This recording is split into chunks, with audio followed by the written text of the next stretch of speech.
Una semana más o menos antes de cumplir los 10 años de edad, me dirigí a la tienda de la esquina con un billete de $5 para comprar un frasco de tomate frito para mi madre. De camino a casa, un hombre que nunca había visto se me acercó y me empezó a hablar. Hola, me dijo alegremente. Mi nombre es el doctor Ramsey. Soy pediatra. ¿Sabes lo que es un pediatra? Yo seguí caminando en silencio sin responder y esperando que tomara eso como una señal de que no quería hablar. Pero las sutilezas no eran su fuerte porque él siguió hablando. ¿Tus padres están buscando un pediatra para ti? Es verdad que ahora casi eres una mujer y pronto necesitarás otro tipo de médico, ¿verdad? Pero eso está bien. Todavía pueden traerte a mí hasta entonces. ¿Cómo te llamas? Tienes un pelo precioso. Justo estaba de camino a buscar unos caramelos para mi oficina. ¿Te gustan los caramelos? Afortunadamente, estábamos cerca de mi casa, así que empecé a correr hasta llegar a los escalones traseros para entrar por la puerta trasera de la cocina.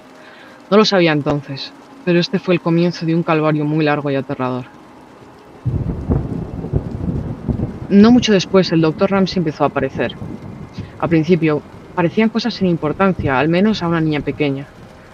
Se paseaba con el coche casi todos los días sonriendo y saludando. Se lo dije a mi madre y me dijo que tal vez le pillaría de camino a nuestra casa, pero entonces empezaron las llamadas telefónicas. Recuerdo que un día mi padre me llamó a la sala de estar y me sentó. Me preguntó por el día en el que el doctor Ramsey me siguió a casa, y se hablé con él. Me insistió que no había hecho nada malo, pero que necesitaba decirle la verdad. Le dije que no hablé nada con él, y me preguntó si estaba segura. Le dije que sí. Mi padre frunció el ceño, y luego me preguntó, «¿Entonces cómo sabe tu nombre?» Resulta que eso no era todo lo que sabía de mí. También sabía el nombre de mi hermana. Muy poco después, mi hermana y yo teníamos prohibido contestar el teléfono. Llamaba varias veces al día. Al principio ninguna de nosotras sabía lo que estaba diciendo. Entonces, una noche, uno de mis hermanos nos dijo que llamaba diciendo a mis padres que me iba a hacer daño y también a mi hermana. Las cosas se complicaron bastante después de eso. Mi padre llamó a la policía, pero todo esto ocurrió antes de que hubiera leyes de acoso en Estados Unidos, así que no había mucho que pudiera hacer. La policía les decía a mis padres que volvieran a llamar si intentaba algo. Mi padre llamó a un antiguo amigo suyo que era policía y durante el mes siguiente me acompañaba a la escuela y luego me recogía. De repente, la vida tal y como la conocía cambió por completo. No podía ir sola a la escuela, no podía jugar fuera, no podía ir sola a la tienda de la esquina. Cuando el acceso a mí fue completamente denegado, las cosas se intensificaron. Fue alrededor de esta época cuando comenzó a amenazar a mi hermana también. Entonces, una tarde, mi hermana, dos de mis hermanos, mi madre y yo estábamos en la cocina.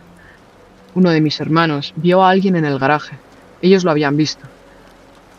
El doctor Ramsey salió corriendo del garaje. Mis hermanos lo persiguieron. Corrieron todo el camino hasta el parque de al lado de mi casa, donde los perdió en los árboles. Mis padres volvieron a llamar a la policía, pero nada salió.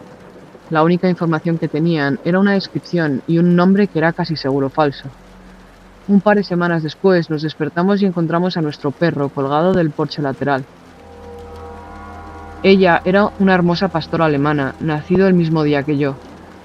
Todos estábamos devastados. Los policías dijeron que no había evidencia de que fuera él, y lo declararon accidental, pero ninguno de nosotros creía eso.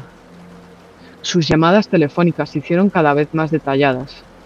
Hablaría de que estábamos en casa, y de quiénes estaban y quiénes no. Si mi hermano le mentía y le decía que nuestro padre estaba en casa, él le decía los que realmente estaban allí. También hablaba sobre la casa en sí, sobre la ventana de la cocina que podría abrir fácilmente con un cuchillo desde el exterior, incluso cuando estaba cerrada, o sobre las puertas francesas que conectaban la sala de estar con el porche lateral, y cómo la cerradura podría abrirse desde el exterior sin ninguna complicación. Esa misma noche, mi padre puso unos clavos de carpintero en la parte inferior de las puertas francesas hasta que pudo pedir una nueva cerradura. Meses más tarde, mis padres tuvieron que ir a un evento de empresa por el trabajo de mi padre. Mis hermanos mayores estaban en la pista de patinaje que había al lado de mi casa. Mi hermana estaba hablando por teléfono con su mejor amigo. Mi hermano pequeño estaba dormido en el suelo y yo estaba viendo la televisión en la sala de estar. Era tarde. De repente, la parte superior de las puertas francesas se abrieron hacia adentro, y en los pocos milisegundos antes de que los clavos de la parte inferior cedieran, se pudo ver su silueta. Mi hermana tiró el teléfono hacia la televisión y subimos corriendo por las escaleras.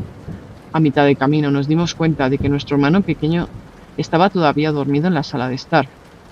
Tan silenciosamente como pudimos, volvimos a bajar las escaleras para buscarlo. Nos dirigimos los tres hacia una misma habitación y no encendimos la luz para que pudiéramos ver hacia afuera. Estuvimos un rato mirando por la ventana y cuando no lo veíamos nos arrastramos por el pasillo hasta la habitación de nuestros hermanos para mirar. Miramos hacia abajo y pudimos ver a alguien parado en la puerta trasera. Rápidamente empezó a golpear con fuerza. ¿Qué deseas?, mi hermana le preguntó por la ventana. Dio un paso hacia atrás y dijo: ¿Es esta la residencia de la misericordia? Tengo una pizza para entregar. ¿Puedes venir a la puerta? Ella se burló de él, declarando que no era estúpida, que podía ver que no tenía ninguna pizza y que estaba llamando a la policía en ese mismo momento. Él se fue corriendo. Poco después, mis hermanos regresaron a la casa. Les contamos lo que había pasado y empezaron a examinar el patio por si había pisadas o alguna pista. A estas alturas ya habíamos dejado de llamar a la policía porque nunca hacían nada. Así que volvimos a entrar a la casa, cada uno de nosotros con un cuchillo en la mano por si acaso, excepto mi hermano pequeño que seguía dormido. ¿Conoces la sensación esa que tienes cuando alguien te está mirando? Pues esa es la sensación que tenía, una sensación enorme de que alguien me estaba mirando. Seguía mirando alrededor, en la cocina, a través de la puerta del comedor y hacia las ventanas, pero no vi nada. Pero aún podía sentir que alguien me estaba mirando. Las luces de la cocina se reflejaban en las ventanas de la puerta, por lo que no se podía ver nada hacia el exterior. Se acercó un poco más y cuando llegó a la puerta, ahuecó las manos a ambos lados de la cabeza para poder ver hacia afuera. Al otro lado del cristal estaba el Dr. Ramsey, devolviéndole una sonrisa. Se volvió para gritar por mis hermanos mayores y cuando volvió a mirar hacia atrás ya no estaba. Salieron nuevamente a buscarlo, pero ya se había escapado. La noche siguiente estábamos en la mesa jugando a 8 locos, un juego de mesa al que jugábamos de pequeños, y mi hermano estaba muy inquieto. Mi hermana le preguntó que qué le pasaba y él sentía que era como si alguien le estuviera mirando. Casi inmediatamente después se oyó un boom boom boom en la ventana, justo detrás de eso. En el caos, los 2 hermanos mayores salieron corriendo, pero Dr. Ramsey ya se había ido. Un par de semanas después estaba en el colegio y estábamos fuera en el patio de recreo. De repente me giré y vi ahora el coche familiar del Dr. Ramsey, un Ford Galaxy azul, que cruzaba, moviéndose lentamente. Allí estaba él, sonriendo y saludándome. Llamó mi nombre y corrí hacia la maestra y se lo dije. Al colegio le habían contado todo sobre él, y ella me llevó adentro de inmediato y llamé a mi madre. Ese mismo día mi madre recibió una llamada de la oficina del colegio pidiéndole que verificara que mi padre me estaba recogiendo, ya que había llamado previamente por la mañana para decir que estaba de camino. Pero mi padre nunca había llamado. No mucho después de esto me desperté una noche sedienta. Viajé a la cocina para tomar un vaso de agua y allí, sentado solo en la oscuridad, estaba mi padre. Sobre la mesa, una pistola. Estaba cansado de que la policía esperara que Dr. Ramsey intentara algo. Estaba cansado de que sus hijos estuvieran aterrorizados. Estaba cansado de tener miedo cada vez que salía del trabajo por si algo nos hubiera ocurrido mientras él estaba fuera. Me senté con él un tiempo, observándolo, antes de que me enviara de nuevo a la cama. Estos eventos y muchos más que no he contado aquí tuvieron lugar durante un periodo de 18 meses, un año y medio. Luego, tan repentinamente como comenzó, terminó. Se había desvanecido de nuestras vidas, las llamadas, los paseos con el coche, los saludos espeluznantes, todo. Mucho tiempo después, tenía muchas pesadillas relacionadas con el Dr. Ramsey. Una en concreta era bastante recurrente. En ella me despertaba y descubría al Dr. Ramsey parado al lado de mi cama mirándome mientras dormía. Me llevó mucho tiempo volver a sentirme como una niña.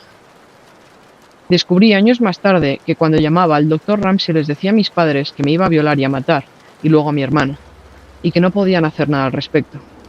No sé qué le sucedió cuando desapareció, no sé si le pasó algo, no sé si fue encerrado en prisión, si tuvo un accidente automovilístico, si estaba en coma. La verdad es que no lo sé y no estoy segura de que quiera saberlo.